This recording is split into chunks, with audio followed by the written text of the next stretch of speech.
Any more questions for the committee, for panelists? Yeah. So I have a few from the web that I can say for right now. One of the questions from earlier today was, can you comment on the findings on any therapeutic benefits with cannabis in the treatment of substance and alcohol use and withdrawal? And I could just note that the committee did look into that literature and found that there was no or insufficient evidence to support or refute the conclusion that cannabinoids are effective treatment for achieving abstinence in the use of addictive substances. Another question that came in again wants to kind of revisit the conclusion about chronic pain. They saw that there were 2 systematic reviews that were of high quality, and the primary studies included in the systematic reviews were appraised by the authors to be low quality with potentially high risk of biases. And given the state of evidence, do they consider the conclusion to still be strong?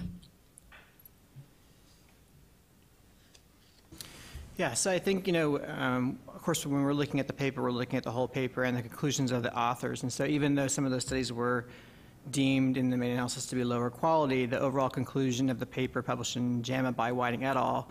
Concluded that there was moderate evidence. And then if you look at the other review, the effect sizes were slightly larger. And then if you look at the primary literature published since those reviews, the effect sizes were slightly larger. So I think that's where we were coming from in terms of the conclusions. I think one of the things that downgrades the quality is the risk of bias. And we heard that it seems odd that clinical trials enroll patients who have already used cannabis. And the reason we do that is because smoking or inhalation is something that is not inherent. Not everybody knows how to inhale. So rather than do a short clinical trial with people that are not actually being able to access the medicine, we do ask that everybody has at least tried cannabis 6 times in their life before participating in a clinical trial so that they can get the level. And that is, in looking carefully at where the studies were graded down, it was on the risk of bias because you had people who had inhaled. And with regards to Dr. Evans' comments that 0 of 5 qualifications to meet a drug were met by the criteria that she put forth. We did review a meta-analysis of 5 randomized placebo-controlled trials in patients with peripheral neuropathic pain, and cannabis was safe and effective in all of those. So I disagree with the statement that you can't conclude that it has medicinal benefit. I have another question for the committee. Is it true that CBD oil was recently rescheduled by the federal government?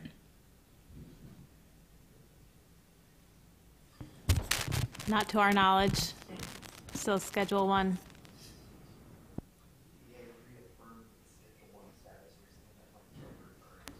The DEA, Dr. Vandry just commented that the DEA reaffirmed its Schedule 1 status of CBD. Okay, I have a question that may include some of the panelists if they'd like to chime in as well. We have a microphone. What are the cognitive effects of CBD, i.e. improvements or decline when used in conjunction with the use of THC products?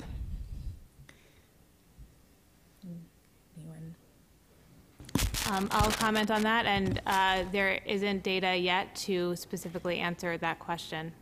So it's an important area of research that hasn't been looked at yet.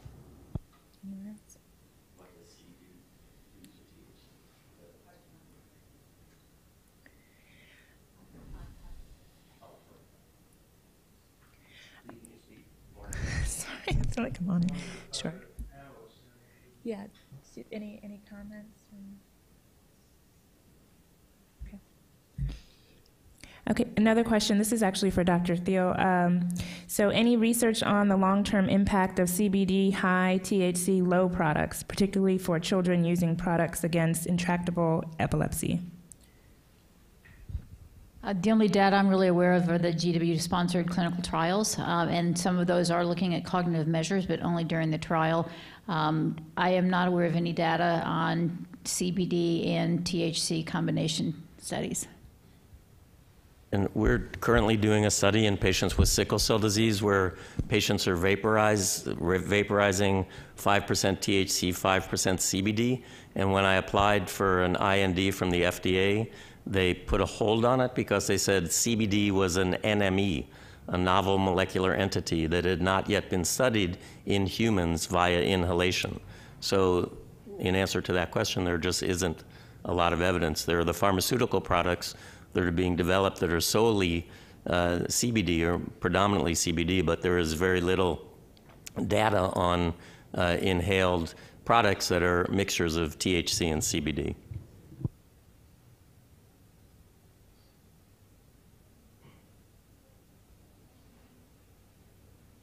I can add to that by saying that a recent study that looked at dose-dependent effects of oral cannabidiol with smoked cannabis showed no effect of oral cannabidiol on smoked cannabis's subjective effects.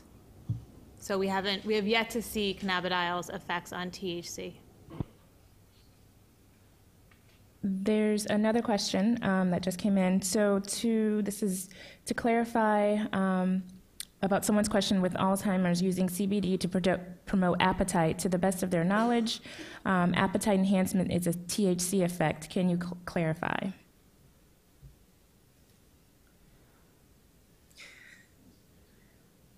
If anyone knows about that.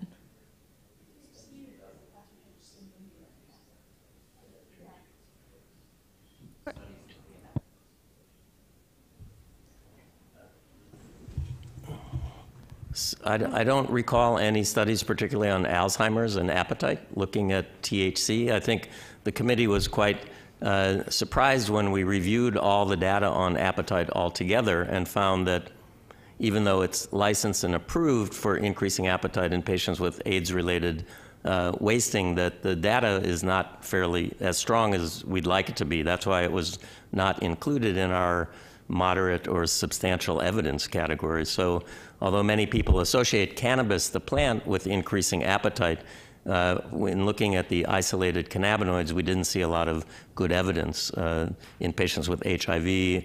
And there was one study in anorexia nervosa, but there was not anything in patients with Alzheimer's that I recall. Another question just came in and said, I had a young adult tell me that she studied high on marijuana. She was able to do well on the test if she were high at the time. State-dependent learning or something like that? Is this ridiculous teen logic?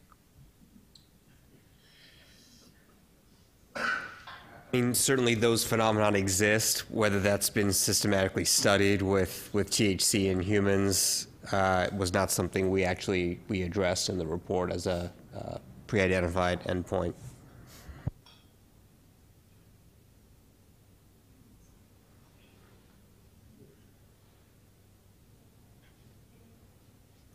Further questions?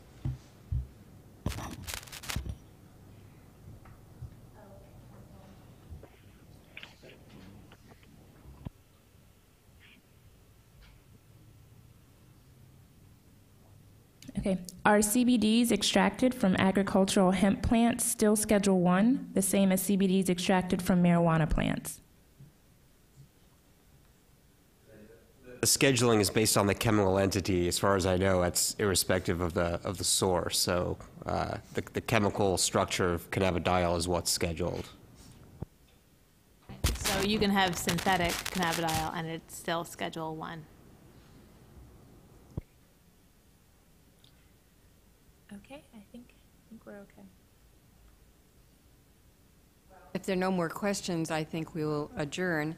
But before that, I would like to say a couple of things. First, I'd really like to thank the panelists who are here. They have provided some incredible insights and expansion on the report, and certainly provided comments and opportunities for both future research and policy. I would like to thank the members of the committee who were here. For those of you who didn't see the press release, we started our meetings in June. We had our first report written by October, and we had our revise and resubmit done by December.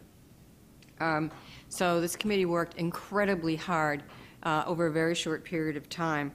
And once again, the committee members are giving to this report by being here.